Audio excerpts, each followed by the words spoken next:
E a tributação, ela tem como fundamento, então, perseguir sempre a riqueza, então, a capacidade contributiva, fatos econômicos de riqueza. Não adianta eu querer tributar fatos que não tenham riqueza. E, normalmente, ela vai procurar propriedade, salário, a renda e o consumo. Desses 4 pilares, né, de consumo, renda, salário, propriedade, o mais fácil para tributar seria o consumo. Por quê? Porque no consumo é mais difícil ter evasão fiscal, né? Você não consegue tanto fugir disso, muito embora hoje, com o nível de cruzamento de dados que a gente tem, é muito complicado, por exemplo, uma pessoa esconder, né? Hoje, porque antigamente a gente tinha pessoas que tinham imóveis, a pessoa assim, né, é proprietária de um imóvel que ela não registra, daí ela tem um contrato de locação de gaveta, aí ela recebe o dinheiro em espécie, ou a pessoa, enfim, tem N formas de esconder a renda, ou esconder o dinheiro, ou esconder a propriedade. Hoje, com a questão do PIX, com questões de cruzamentos de dados da Receita Federal, a Receita Federal já vem fazendo esse cruzamento de dados, já tem essa inteligência há muito tempo. Quando ela já teve esses movimentos, por exemplo, em São Paulo, da nota fiscal paulista, aquela coisa de dar o CPF, já foi um movimento para começar o cruzamento de dados, né? Então, todas as fazendas municipais, estaduais, federais, elas têm já um movimento que veio observado de fora e foi implementado no Brasil, que ele busca fundamento numa coisa que se chama pertencimento, né? Porque o ser humano ele tem a necessidade de pertencer. Todo o ser humano ele busca pertencimento a grupos. Então, o ser humano ele vai sempre buscar pertencer a um grupo, o grupo do futebol, o grupo que gosta das mesmas coisas que ele, o grupo que vai gostar de direito, o grupo que vai gostar de literatura, enfim. Então, o ser humano ele tem essa coisa de pertencer. E, ao mesmo tempo, se ele se sente não pertencente, ele fica muito incomodado. Então, o que descobriram fora do Brasil? Alguns fiscos, né, perceberam que quando eles chegavam para pessoas que, por exemplo, sonegavam, omitiam renda, e eles mandavam cartas, comunicação dizendo assim: olha, tantas pessoas já pagaram imposto, você, você ainda não declarou. Por isso que eu não sei se vocês repararam que agora a Receita Federal faz muitos anos que ela manda aquelas notícias assim: tantos milhões de brasileiros já fizeram suas declarações, tantos milhões.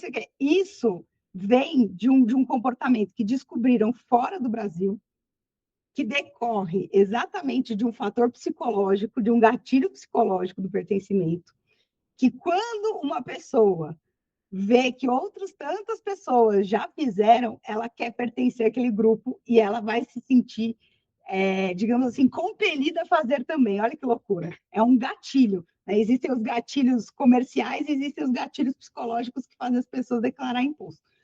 Então, a Receita Federal já está usando esse tipo de coisa. E descobriram mais. Fora do país, eles usam outras técnicas. Por exemplo, eles colocam assim: o seu imposto ele garante tantas vagas em escola pública, o seu imposto garante tantos leitos no hospital público, o seu imposto arruma tantas coisas sei lá, em vias públicas, paga tantos salários de servidores. Então, essas informações trazem para aquela pessoa uma sensação de pertencimento. Dois, que aquilo está tendo um direcionamento e está sendo administrado e ele não está sendo roubado. Então, tira esse sentimento de corrupção. E também faz com que aquela pessoa, assim, quem estudou também isso foi um doutrinador chamado Klaus Tschip, que é alemão.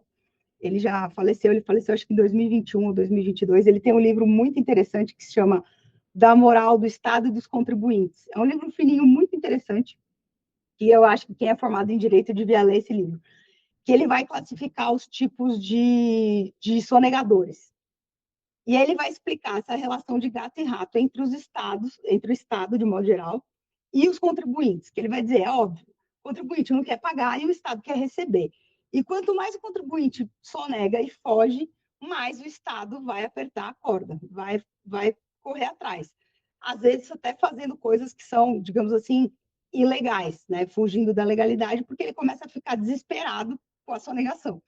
E aí ele vai classificando os sonegadores, né? Ele fala que tem o sonegador de conveniência, que é esse cara que quando recebeu o e-mail, né, falando, olha, veja bem, tanto isso aqui, o cara vai se sentir compelido e vai pagar, e que a maioria das pessoas acaba entrando nessa onda, né, de conveniência, mas existem sonegadores que realmente aí não tem o que fazer, você vai ter que realmente processar, e que não vai ter o que fazer, e que vai sonegar mesmo. Mas é interessante parar para pensar sobre essas coisas, porque eu acho que nesse momento que a gente está vivendo a reforma, e nesse momento de mudança de paradigma com relação à transparência, à cooperação, porque muitos dos princípios que vão vir com a reforma tributária, eles já estavam presentes ali, seja embrionariamente no Código Civil de 2002, depois eles vêm um pouco mais fortalecidos no Código de Processo Civil de 2015, e aí eles realmente se fortalecem de fato com a reforma tributária. Porque, por exemplo, essa coisa de 2015, por exemplo, no Código, negócio jurídico processual, né? Que as partes têm o dever de cooperação, de transparência e até mesmo de fazer suas próprias normas e resolver ali seus problemas de uma forma eficiente. Isso, de certa forma, está sendo aplicado, né? Vem a transação tributária, vem outras coisas que vão sendo também aproveitadas no direito tributário. Então, quando a gente vem com uma questão de transparência, com o princípio de cooperação, a gente já vai entendendo que esses princípios eles estão ali, né? A gente pega, por exemplo,